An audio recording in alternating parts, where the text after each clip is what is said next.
Hey everyone, welcome to the second installment of Behavioral Observations Frontera Series on AI.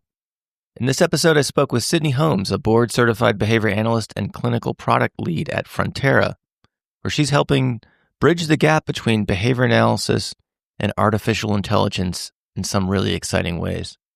During this conversation, we covered the following. We go into Frontera's digital phenotyping features. Frontera uses AI to analyze real-world video in order to track, measure, and interpret client behavior, helping clinicians make faster, more informed decisions. We discuss the challenges of teaching machines to detect nuanced behaviors like vocal stereotypy and crying, and how it takes close collaboration between BCBAs and engineers to develop these AI tools. We talked about how Frontera is helping BCBAs with supervision and quality assurance through smart automation. And Sydney discussed how the Frontera mobile app allows caregivers to submit short videos of their interactions with their child, which enables BCBAs to provide timely, video-based coaching and collect meaningful data outside of traditional session practices. And Sydney closed the show by addressing those of us who may be a little skeptical of AI innovations in the practice of ABA. You're going to want to stick around to hear this part of the conversation for sure. To learn more about Frontera's tools and mission, visit frontera.health.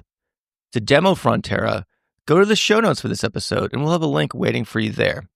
That's it for opening remarks. So without any further delay, please enjoy this conversation with Sydney Holmes.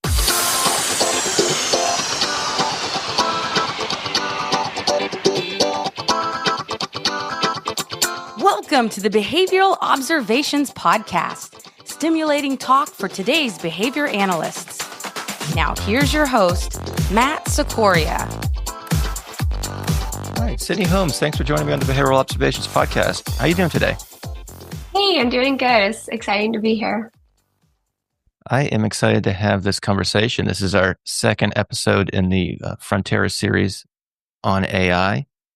We had the inaugural one with the founder of Frontera a couple months ago, Amol Deshpande, and boy, that was a really eye-opening episode for me, not only about what you guys are up to at Frontera, but just about AI in general. As we were chatting before I hit the record button, it's an area that I'm kind of behind the curve on a little bit, but I'm starting to dabble around with it in small steps, and it's just remarkable considering the things it can accomplish. So excited to learn even more about it in today's conversation. Before we get to that, though, I do want the audience to get to know you a little bit better and have a better understanding of your background. So if you can take a few minutes and tell us a little bit about your ABA backstory. So how did you first discover ABA?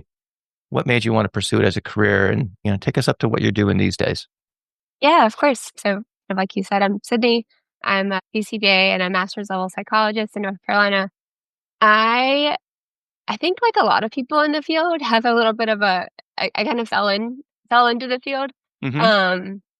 My whole life growing up really wanted to be a marine biologist. And so I went to UNC Wilmington to pursue that dream of mine. Quickly learned that that was not the direction that I was going to continue to go. And while I was kind of coming to that conclusion that I hated that, was in some psychology classes and really just kind of lucked out that Wilmington has a pretty heavy behavioral faculty. So in my, I think like learning 217 or something like that with Dr. Carol Van Camp, decided that was pretty interesting stuff. Really liked, the lawfulness of behaviorism and how we can kind of meaningfully see changes in behaviors and make changes in behaviors. So from there, did a little bit research experience with Melanie Bachmeyer in her feeding lab, worked with Wendy Donlin a little bit in her research lab there too. And through all of that, just really fell in love with ABA, the science, all of those things. And so at that point, decided that I was going to become BCBA, stayed at Wilmington for my graduate coursework, and yeah, that's how I got here. I see. Big shout out to UNC Wilmington. To your point, their behavior analysis is well represented there. And Dr. Wendy Donlin is a classmate of mine from Auburn University. And also one of the smartest people I've ever met. So she's really just an exceptional scientist, as are her colleagues there at UNC Wilmington. I'm sure you got a very robust education in behavior analysis broadly, I would imagine also, not just in the context of working with individuals with developmental disabilities. I think that's one of the standouts of that program as well. So Yeah, definitely. I'm a little bit biased, but so that's really cool. So how did you get connected with Frontera? Yeah, kind of similarly, just fell into working at Frontera, I guess. I actually joined Frontera in a very clinical position. I was going to kind of head up a parent consultation, parent training program. And in the time that it took us to kind of like get that going, get that off the ground, I was spending a little bit of time helping with our product side. So working with some of the engineers on tying the clinical piece to the engineering pieces and figuring out how all of that works together, and really loved it, really enjoyed it. And so basically just transitioned to joining the product team full time.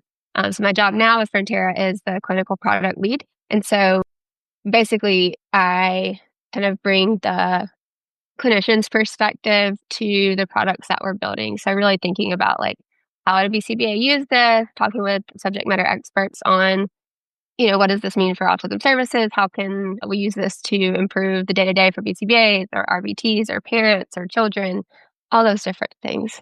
So. And what exactly? So for those who might have missed that first episode with Amol, and I'll put a link to that in the show notes. Can you give us an overview of just the company Frontera itself, what its mission is, what sort of products that they offer to the marketplace, and things like that? Yeah, definitely. So Frontera, the mission of Frontera is really expanding access to care, and we kind of have two main services or sides to the company. So one is that we have like a fully functioning ABA side. So we have providers, all of those things that are providing services in rural New Mexico and more recently also in Colorado. And then we have kind of our product side or our tech side. And we, on the tech side, build products for clinicians that exist to fulfill that mission. So making it easier for clinicians to provide high quality services, hopefully to more people, more efficiently, more effectively, all of those things. Yeah, and I think one of the things that's noteworthy about Frontera is that because you guys do have your own clinics that you're running, you have, I guess, what you would consider skin in the game. You are, Yeah. not just the developer of these products, but also use them in the day to day. And so that's really, I think, something that's different about Frontera. So I know we were going to dig into the topic of digital phenotyping. Again, that's something that we talked about with Amol in the last episode, but I want to get into it at a more deep level. But I want to make sure we don't leave anyone behind. So, in the spirit of that, can you maybe review what you mean by digital phenotyping, and then we can kind of get into why that's important and things like that. For sure. Yeah. So when we're talking about digital phenotyping at Frontera, I guess you can break it down, right? Like a phenotype is really what you can see or like how a trait expresses itself and what behaviors might go along with that or, the different things that a person's engaging in. And digital is just the tech piece. So rather than, watching that happen, can we record it and can we train a model to identify it in a lot of different settings, lots of different behaviors for lots of different people? So I would say the digital phenotyping is really kind of the process of training all of our models using AI to identify, measure, track the different expressions or behaviors that a person is engaging in. Okay. And how I want to get into some more specifics about what that looks like in an individual session. But before we get to that, I'd like to know how does a tool like this get developed? Yeah, that's a great question. I think it might be helpful. So the tool itself, part of the tool is the digital phenotyping. And so when we're talking about that specifically, it's really kind of a long process. I think we start by defining whatever it is that we're looking for from a clinical perspective. So are we looking at, we kind of started with the DSM. What are the DSM criteria of autism? How is a clinician defining this diagnosis? And from there, we really broke all of those things down into dozens and dozens of different behaviors that we are measuring. So from there, we have a really awesome annotation team. And the clinicians work with the annotation team to train them on whatever the behavior it is that we're looking for, much like you would do in a service delivery setups, like training the RBTs on operational definitions, those kinds of things. Honestly, very similar to research, right? Like maybe you have graduate students who are doing data collection, things like that. You want to make sure that they are reliable in their data collection. Really similar process. So once the annotation team is trained and is reliable with their data collection, they annotate a ton of videos for whatever behaviors we're looking for. From there, the ML team or the machine learning team and the engineering team really make the magic happen.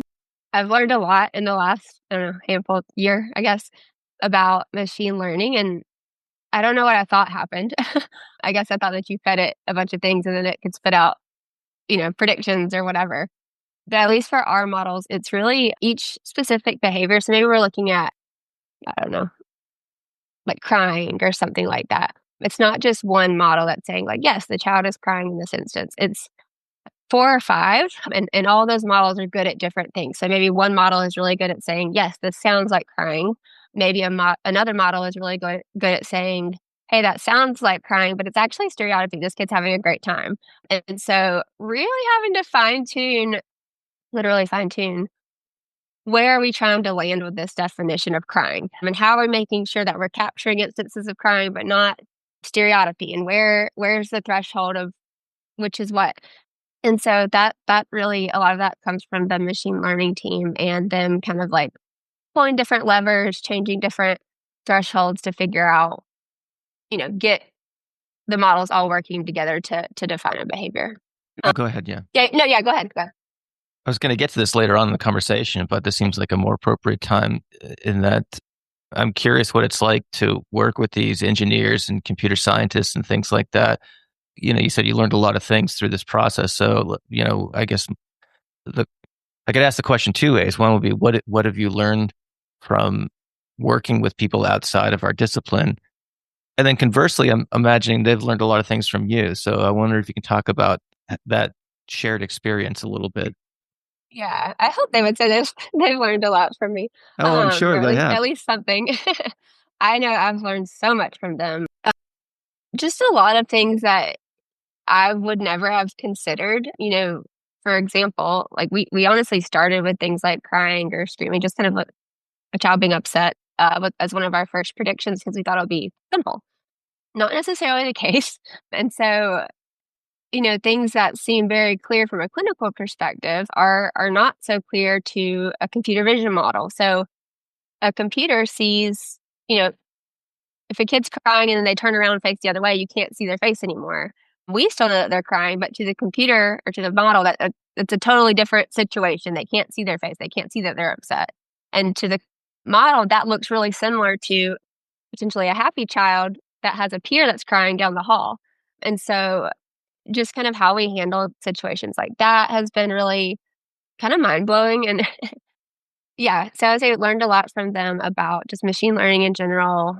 Learned a ton from the engineering team about, one thing that we do is part of the tool is that we can generate things like session summaries or some of our other tools we may generate, like a developmental history from files that are uploaded or things like that. And so a lot of that process relates to like prompts and prompt engineering. And the prompt engineering itself isn't so tough, but figuring out like how everything flows together and what inputs go where and where it's going to come in the process for a clinician using the tool has been really difficult. And the engineers and the machine learning team at Frontera is just really next level. They bring a ton of expertise and really good thoughts. So I know you're expressed some humility earlier about hoping they might have learned something from you. I'm going to put you on the spot a little bit and just trying to encourage you to boldly go there. So what do you think the engineers and kind of computer scientists, et cetera, what do you think they've learned from you and the other BCBAs that they interact with? I think as a company, honestly, I think, the individual engineers and machine learning team would say the same, but learned a ton about autism in general. I think, kind of like I said, we thought screaming and crying might be an easy place to start. But when you bring in, like vocal stereotypy or all the things that any child does, a lot of it sounds really similar to screaming or crying, even when they're really happy. So kind of talking through like, what is stereotypy? Why is it different? Or the process that a family goes through from, maybe getting a referral to someone for a diagnostic evaluation, to receiving a diagnosis, to being on a really long wait list, to then getting into services and then having to wait potentially to be staffed to start receiving those services, all those things.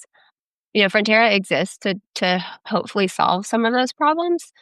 But in working to solve those problems, it becomes really clear how difficult they are and like how much of a barrier that really is.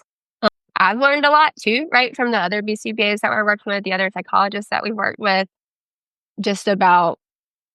I don't want to change topics too much, but another component of the video tool or the digital phenotyping tool, it also serves as a really cool aid for BCBAs to use like during supervision sessions or protocol mod sessions. And it's been honestly mind blowing to see as we roll out features, how the BCBAs have already figured out how to use the tool, not necessarily in the way that we intentionally designed it for, but just ways that they've figured out, oh, I need to see when things are going well. So maybe they find every time in the transcript that the RBT said, good job or nice or something like that. And they literally would just review every program, which is not something we planned for initially. But now that we've seen that that's something that people want to do, we're kind of taking that into account. So it's been really cool. I think everybody's learning so much every day from each other, which is a great environment to work in. So it sounds like the feedback that you're getting from the end user is helping you folks further develop other features and of the product. Do I have that right? Yeah, that's exactly right. I think that is a perk, like you said earlier, about how we do have a service provider side. So that team does get first access to the tools. And they're not shy about saying, hey, this works great, this works terribly. Can you make these updates? Or it would be really nice if it did this or that. They're usually the first people that they're always the first people that see any new things that we're predicting. So any new models that we're running, any new improvements to models, totally new behavior that we weren't, supporting before. And they're great. I mean, they'll sit there and score agreement with what the video saw versus what they saw and send it to us and say, hey, at these different timestamps, we disagreed. Why? You know what I mean? And so we can kind of tweak from that feedback to make sure that our models are really capturing things better. I'm glad you brought that up because I have to imagine there's some component of the audience that might be skeptical of these AI tools that are coming to the market. Yep. And that, oh my gosh, they're going to get something wrong. And we've just talked for several minutes about how challenging it is to set up a system that records and names certain repertoires correctly. So it sounds like there's a feedback loop that you have going on here, at least with your, the people who are getting the product first, that is helping to alleviate that concern. Are there other things that folks should know if they're in the more skeptic camp of this? And I want to get into more details about the tool itself in a minute, but just more broadly, can you speak more broadly to the skepticism of someone who might be like, I don't know, that this all sounds like science fiction to me, and how could it possibly do X, Y, and Z? So what would you say to that person who might hold some of that, that caution, if you will? I would say same. Okay. When I came to Frontera and I heard like the plans and the things that were being worked on, I was super, super skeptical. And I think science fiction is exactly how I felt about it. I was like, surely we're not going to be able to figure that out, which is not speaking anything of the team at Frontera. They're so smart, but a lot of it's just really crazy, particularly for someone who doesn't have an AI or tech background at all. And then I got into it. Now I do it every day and I see how it's working, right? And it's working.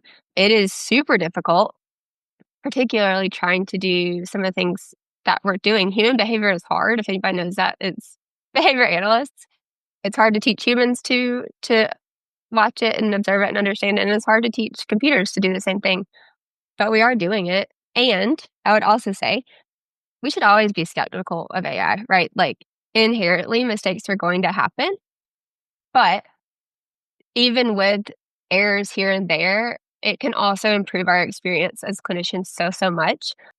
To me, it's definitely worth it, right? But it does mean that if you're going to be a responsible consumer of AI, you have to still be a clinician. You should never just be like trusting only what's coming from the models or only what ChatGPT or Claude or whatever LLM you prefer is outputting. We should always be reviewing, make sure that things are clinically what we would say before we're signing off or accepting anything. So I think skepticism is great and exactly how people should feel. And I hope that they would be open to trying things because the utility and potential of something like this, in my opinion, is just like truly next level. I mean, things that humans cannot do, you know? All right. Let's get into the details here then. Walk me through what a, kind of like a before and after scenario might be. Let's say, talk us through what a session might look like or an assessment might look like before using these Frontera products, and then after someone's gone through the onboarding and training and things like that. So I want to kind of see what the contrast is in terms of how it can make, what differences it makes in terms of service delivery. So specifically, what exactly does in another word, I guess a shorter way of asking questions, what exactly does this do? Yeah. I guess I'll go with kind of like a supervision example. So using our tool, basically, RBTs are recording every session. And, even that is not something that most BCBAs have access to. We have our data, which is super meaningful, and we need our data. And then we have RBT report, and then we have weekly, every other week, however often, check-ins. So for protocol mod or supervision or whatever it is. And that is the contact that we have with behavior change for this kiddo. And so, this is an example I talk about a lot at work when we're talking about kind of the flow of the tool. But, in a former role, it was a clinic-based BCA physician. I maybe had three RBTs working with one kid who was coming every day. I was doing two sessions a week of supervision or protocol mod with that family. And even then, I didn't necessarily see every RBT at least once a week, right? Like sometimes it would be a week and a half, 2 weeks before I could get with them. And so, yes, we're messaging and emailing and sending things back and forth for sure. But it's really hard to make sure that they are up to date on protocol changes or new targets or new programs or, hey, we changed the prompt from this to that, whatever it might be. And so with this tool, maybe I go into a session, I'm reviewing the data and I see, okay, with this one RBT, for whatever reason, data is just not looking quite like it was across the other RBTs. I can go to the tool, look at every session that the RBT ran with that kid, and go directly to the specific program that I'm looking at and view a clip of every time the RBT ran that session with that kid and see, why is this different? What's going on? Is it an error in data collection? Is it the prompts weren't implemented correctly? Is it the kid doesn't like this? I don't know. Figure out what's going on and troubleshoot it from there. And then another thing that's neat is that rather than waiting till the next time you're with that RBT in person, you can click right on the video at the exact instance that you're watching and give feedback directly there. So the RBT can see exactly what your feedback is. Maybe like, hey, try presenting this immediately rather than waiting 10 or 15 seconds or whatever it might be. They can see your feedback directly in the video, reply to it in the tool, ask questions in the tool, all of those things. So it really just gives clinicians so much more visibility into sessions and what's really happening every day that you don't get otherwise. I see. So every session is video recorded, and the clinicians have those videos within a few mouse clicks, essentially. Yep. Okay, very cool. I'm sure there's a lot of people listening to this going, "Oh my gosh, that sounds awesome." Yeah. Especially given the point you made about in quote unquote normal circumstances, you're seeing the sessions kind of intermittently. You're in the room with the RBT and the client, that might introduce some reactivity as well, and you might not get to see what you came there to see and things like that. So I can just and I don't I don't do this type of work generally. Most of my work's in schools. So I'm just, I guess, admiring this from a somewhat detached point of view. But even I can generate some ideas about how this might be beneficial, even though that's not necessarily my day-to-day workplace. So that all sounds, again, science fiction, but it sounds like it's you guys are bringing it to reality. Yeah, yeah. So, I mean, just the utility for making sure that the sessions are continuing to be really high quality and that the plan that you have designed, if you're not seeing the changes in the data that you're expecting, either your plan's not working or something's not being implemented exactly right, right? And that happens a ton, and it's nobody's fault. There's nothing wrong with it. People just need a little bit more support. And exactly like you said, if we can't see what sessions consistently look like, we don't know. And so previously I'd be like, okay, I need to change my plan. I need to change the prompt. I need to change this, that, or the other. But, with this insight, maybe it's actually, oh, this RBT needs a little bit of extra support on prompting, or, maybe I should offer choices more often, or you're using that as a reinforcer, the kid's not interested in it. Let's talk about how we can do that a little differently. All kinds of things that matter, right? Matter for behavior that are really hard to get insight to if you're not kind of right there watching. So, Yeah, and we've had conversations on the podcast on a couple of different episodes about how looking at procedural fidelity as one of the first steps to troubleshooting. So you're not making these changes in protocols kind of willy-nilly when it might be a training issue or some sort of implementation issue. So that's a really good point. yeah, I'm glad you said that too, because today you can go back and look at, and we'll tell you, like, this is where this program was implemented, or this is where they were working on these targets, whatever. But we are working soon, hopefully, on automating that a little bit, right? Like, can we measure intertrial intervals, or can we measure therapist engagement with the child throughout the session, all these different things. So we're really trying to automate and flag for BCBAs like, hey, this session, RBT wasn't super engaged, like maybe check in, see what's going on, or anything, right? Anything that could kind of affect those sessions that a clinician might want to know about. Okay, so another skeptic question here, I suppose, Yeah. that just popped into my mind. I'm curious what the feedback from the RBTs have been who are working in these systems. Is there some apprehension, oh, Big Brother's watching or something like that? Or, this is a tool where, that's going to allow the BCBA to come in and, hassle me or whatever. I'm kind of being a little silly here with my example, 100%. but I at the same time, I can imagine that sentiment is, I'm not the first one to think of that. Mm-hmm. Yeah, that's 100% true. I would say feedback from RBTs has been generally good, a little bit mixed. We have some RBTs who are super into the recording and do it every time consistently right, and then some who are like maybe a little bit more variable in their responding for a number of reasons, though, right? Sometimes there's just way too much going on in a session to worry about your device and setting up recording, all those things.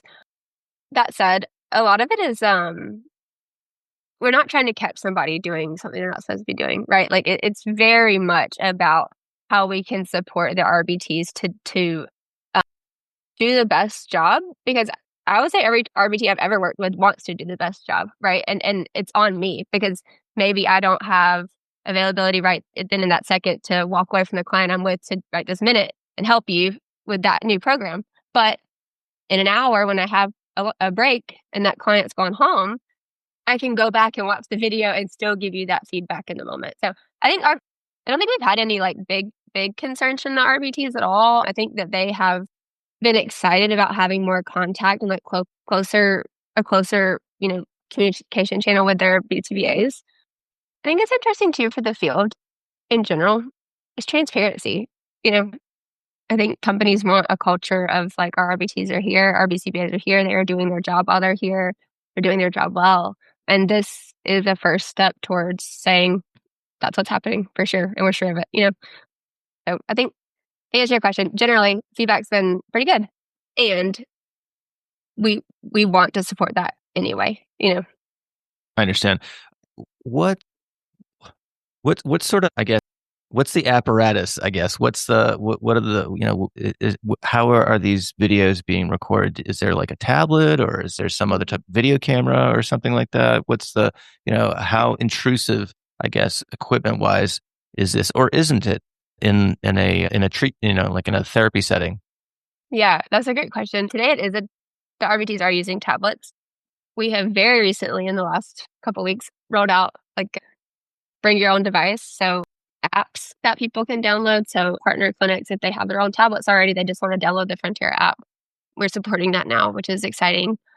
We recently moved towards like a mobile app, which we're hoping we can use for parents. So parents who, maybe they're in services, they're going through parent training, they can record their interactions with their kid, and they can record practicing the things that they've taught through in parent training, the BCBA. Rather than having to wait till next week's parent training meeting, the BCBA can see, like, how did it go? How did the parent respond? How did the child respond? What went well? What things might we want to talk about next week? So, yeah, anyway, tablet today, and we're starting to support kind of a app-based interface, I guess. Okay. So this isn't just bound to a clinic setting. You can use it in home, in-home providers, parents, and things like that. Yeah. Okay. All right. That's really exciting news. And we just did a show on parent training recently, and I can, I would have loved to have that BCBA on this conversation, because she'd probably be like incredibly excited for something like that, a tool like that to use to support families when they're trying to improve the communication with their child, or trying to reduce problem behavior and things like that. So to be able to get feedback with a shorter lag time, I think could only be helpful for sure. I think it's just one more point, but I think it's Yeah, good for please. parents too. Like, I know working with families in the past, like BCAs are getting videos often anyway, right? Like, definitely a handful of families have sent me videos on the weekend or whatever, which is fine. I appreciate them sharing that. But how nice to have like a dedicated platform, a secure platform for getting these things, and a parent being able to say like, "Hey, this happened. Like, I don't know why this happened," but rather than, sending a really long text or trying to describe it to the BCBA a week later, we can just see it and we can say, "Oh, like maybe it was this thing that happened," or maybe, just a lot more insight to what we would have otherwise. Have you? So I understand the ability to kind of respond to caregivers in something that is closer to real time than you might have otherwise. Have there been things that you've learned clinically, as a clinician, through having more opportunities to view these sessions, not necessarily being in the room, being kind of almost, and again, as I was saying earlier, I imagine that imparts some reactivity to a non-zero number of people in treatment. Has there been anything you've learned about service delivery or specific behavioral procedures? Oh, wow, I didn't realize that, and until you had perhaps more samples to look at through a platform like Frontera. Yeah, that's a great question. I have to be really honest. A lot of my work today is really more so on the tech side. So I don't feel like I have as much time in the video as I would love to. But I will say, like, a lot of our BCBAs have reached out and said, I'm trying to think of like a specific example, but just a number of things. They're like, "Oh, I didn't know that this was happening this way," or "I didn't know that, this program was being implemented this way." And just that having the access to the session recordings has kind of opened their eyes to things and allowed them to be more supportive to the RBTs. As we're talking here, my mind is generating all sorts of potential studies that you could do with this. Having this increased amount of access and data. Ha- What what are some research questions that you think would be good that this type of platform would help address? Oh man, we have a laundry list that we're like Okay. actively working on. So, it- you know, it's hard to think about. We have two things really to talk about. One is the platform itself and the utility of the platform itself. But what's really interesting is the phenotyping. So if we can measure all of these things in a way that have never been measured before, that a human can't measure realistically over a long period of time, like total words this child has ever said, you know what I mean, or mean length of utterance, really not on average based on what I wrote down in this 5-minute observation, but truly the whole time they were in this session, this was the mean length of utterance, or this was all the net new words that they said. And we can see that daily, right? That's crazy to me. It's cool. And all these other different behaviors. So we have a lot of research questions related to outcome measures. So, right now clinicians have a number of standardized assessments that we have to use. We have things like DBMAP or ABLS, AFLS. A lot of people use like a Vineland, and those are great. And I think that today that's the best way that we have to measure behaviors across a ton of different, populations. But there's also a lot of challenges that come along with that. And so what's exciting to me about the digital phenotyping is that it truly is objective, and it truly is measuring like what are these core characteristics of an autism diagnosis and how are they changing over time. So, we're research to say like, one, are these validated with existing measures? We've looked at, is what we're predicting similar to what an ADOS might identify? Is it similar to what might be identified on a Vineland, or all these different measures? Does it correlate with a VB-MAP? I hope so. All those different things. We're looking at another kind of totally separate line of research that we're talking through is, one, the clinician experience, both from BCBAs and RBTs. Like, how does that affect their day-to-day? Does it make them more effective? Does it make them more efficient? For RBTs too, right? Like, we have a turnover problem, right, with RBTs in our field. That's really tough. And anecdotally, I know a lot of RBTs have reported feeling that they could really use more support and use more transparency to like what they're supposed to be doing. So another thing that we want to look at is like, how does this affect RBTs' perceptions of their job? Does this reduce churn? Does this reduce, burnout in RBTs and BCBAs too? What else? I have a whole list of all the different research questions. Well, that's a good start right there. Yeah. Those are a lot of very, very important topics that are generating a lot of discussion, particularly the turnover and burnout issue for sure. So having some data to speak to that, certainly would add to the conversation for sure. So that's exciting stuff.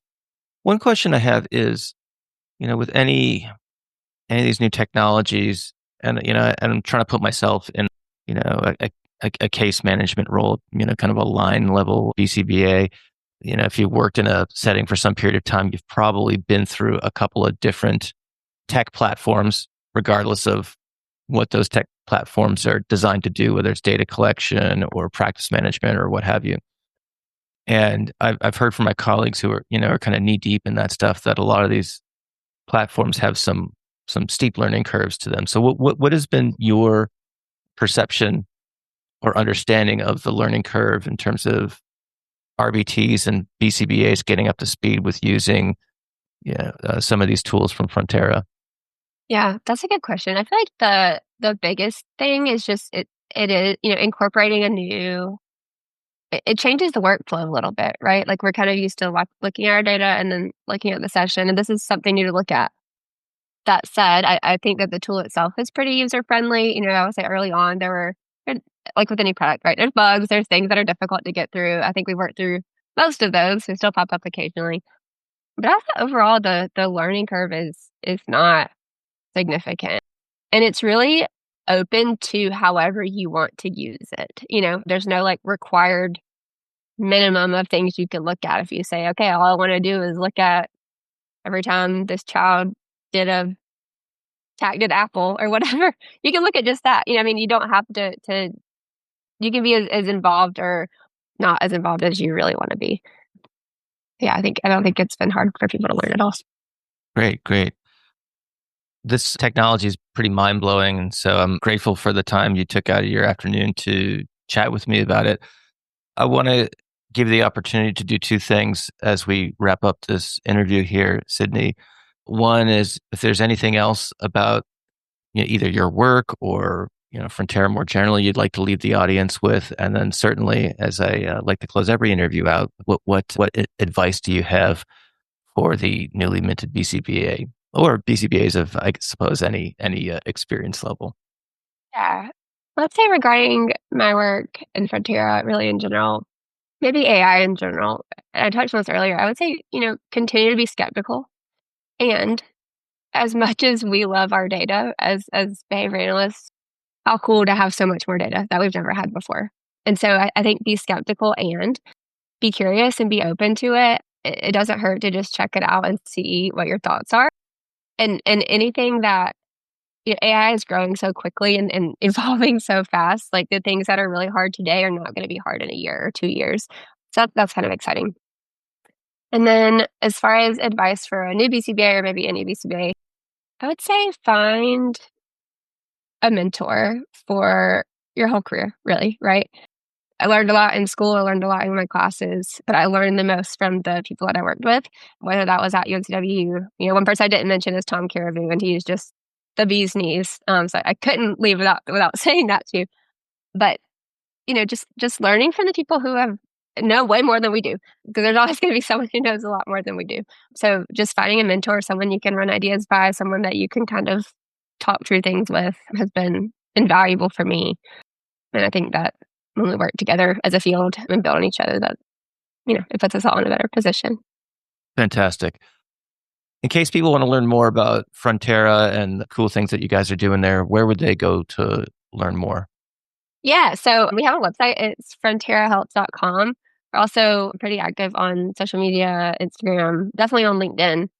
And, our team is happy to talk with people. If you have ideas or research studies, anything like that, like truly we would love to hear from you. We put clinicians at the heart of what we're doing. And so anytime a clinician's excited about what we're building, we want to know and we want to support them. So, all right, Sydney Holmes, thanks so much for joining me today. Thank you. Thank you for listening to the Behavioral Observations Podcast with Matt Cicoria. You can find Matt's notes on this episode at www.behavioralobservations.com. We also invite you to stay connected with us on Facebook at facebook.com/behavioral observations and on Twitter at Behavior Podcast.